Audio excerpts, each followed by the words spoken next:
Molten Arena, the second battleground for players competing to get the ultimate champion Accelerator skin. Most players in this arena should know to always send enemies. So you know we're gonna get some real games in this arena. Previously, I was at Basic Arena, where every rush can easily be countered if you know a little bit of what you're doing. I was fortunate that in all my games on Basic Arena, I wasn't able to consistently reach wave 31, where sudden death begins, which usually took 20 minutes plus for most people.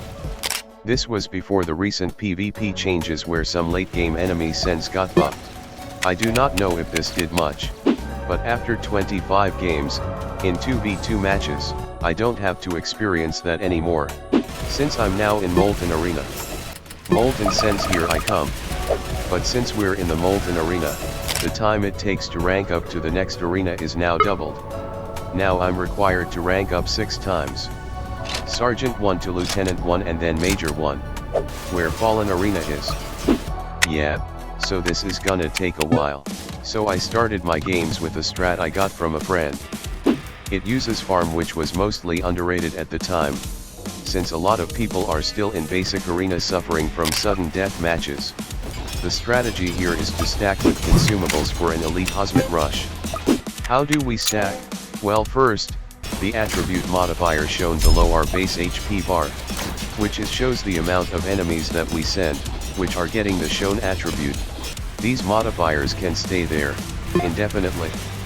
So the only way to get rid of it is to send enemies. So not sending any enemies is how we're gonna stack them. Unfortunately, to do this strat I have to give up sending early on, which I find very risky even with farm, cause I usually play with insane greed. The loadout I'm gonna be using is Farm, Warden, Mercenary Base, and Commander. Warden for early, Mercenary Base for unit stacking and crowd control, then Farm for eco, and Commander for more DPS. Let's see how I'll adapt later on with this strategy. I get to abuse Farm a lot in this arena, since no one bans it and I'm very used to it at this point. Which is gonna be a problem when someone bans it. For my bans, I'm gonna always ban Freezer, no matter what. And my second ban could be anything. Suddenly the server restarted, guess I'm getting a different opponent after this. Or so I thought. We faced each other again. Eventually, we finished our bans. I banned Freezer and Mortar, while he bans Accelerator and Minigunner. Zero effects to the strategy. Right at the start of the game, Warden's early game performance was quite lacking. This is mostly due to his fire rate and placement cost, which limits me getting more Wardens early on. On wave 8 I stopped sending to stack consumables. As a greedy person who likes to invest more on farms than Wardens, I was easily overwhelmed. So I had to get Grenadiers for crowd control. It didn't help much from the endless horde of Molten spam. Then later on, Hazmats. He was able to defeat my bloated Hazmat rush since I wasn't able to endlessly send it, since I had problems on my own defense. I died. I tried different towers for early game defense, while getting used to Warden.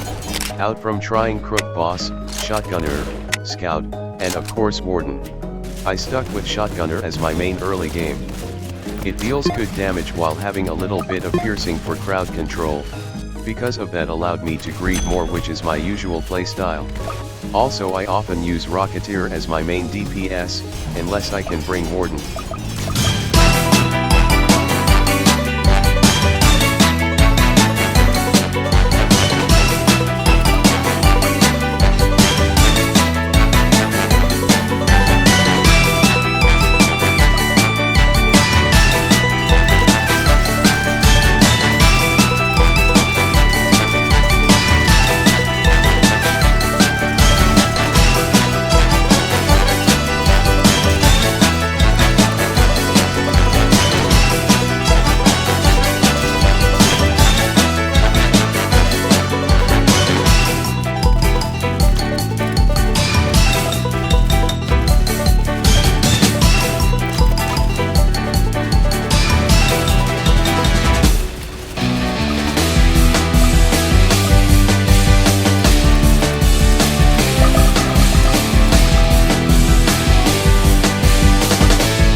After triumphing from elite Hazmat spam for a bit, players are slowly starting to counter it. From what I've observed, only if they don't greed too much from sending. When they usually spam Moltens, that's when I know they're vulnerable. If not, I rush on wave 20, while continuing my long consumable stack, which makes it super deadly. But there's another problem to this. I struggle to defend mid-game enemies with Warden, and my loadout certainly falls on wave 20. Because of the Molten mech having an absurd amount of HP and speed, this was a huge spike. I had a loose streak with this loadout, so I definitely need to change a bit. Maybe I should greed less and trust on Rocketeer even more, since that helped me a lot on mid-game. Then Warden becomes my sub-DPS. After several games with Rocketeer as my main DPS for mid-game, focusing more on Rocketeer made it way easier. It did well against wave 20 rushes, but only to stall it out for a bit. It can fairly kill the Molten mech, since you can successfully defend an endless horde of Molten necromancers.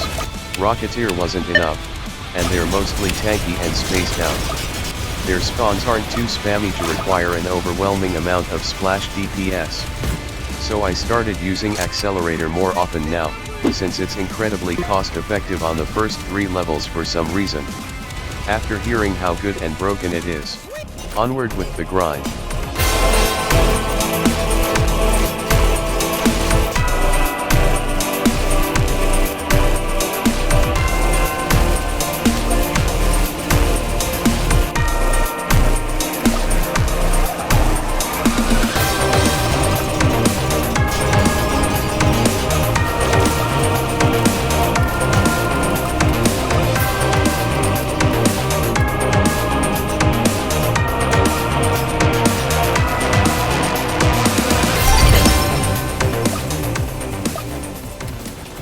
In some of my games, I was able to encounter people who we call win traders.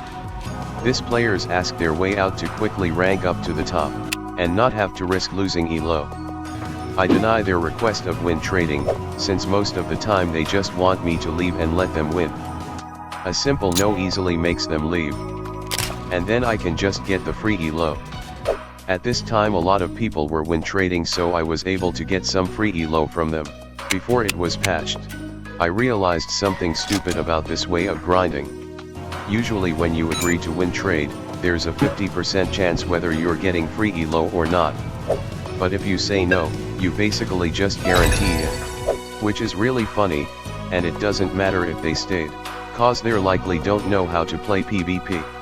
I don't like to win trade. But free elo is free elo, I already wasted my time talking to them. Those players gave a pretty big push for the Fallen Arena.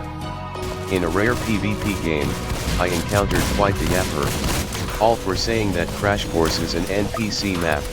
It cannot be that deep. This gives more satisfaction of winning.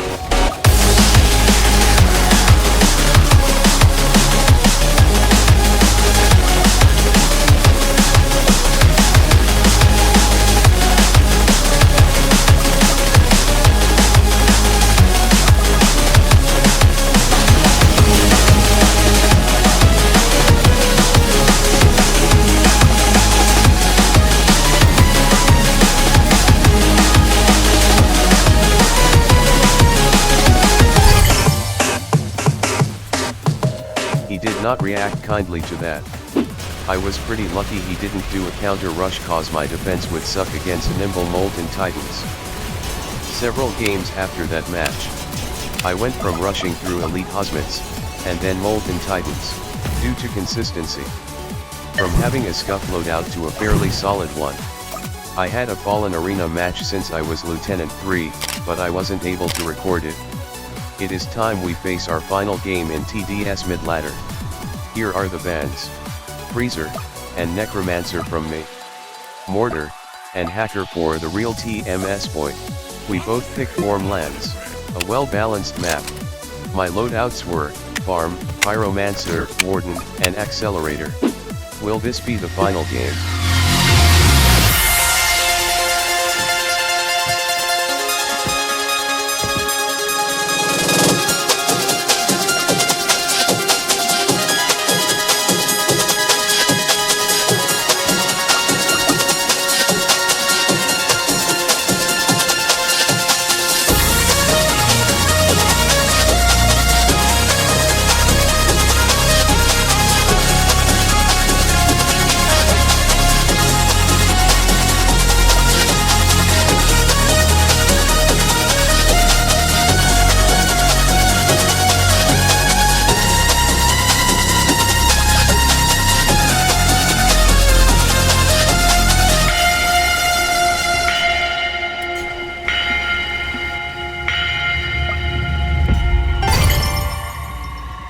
Moment of truth.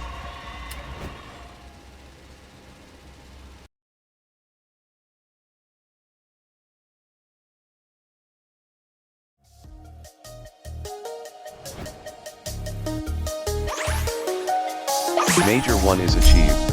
I have reached the final battleground, with 12 losses, and 80 wins. I'm gonna end the video for today.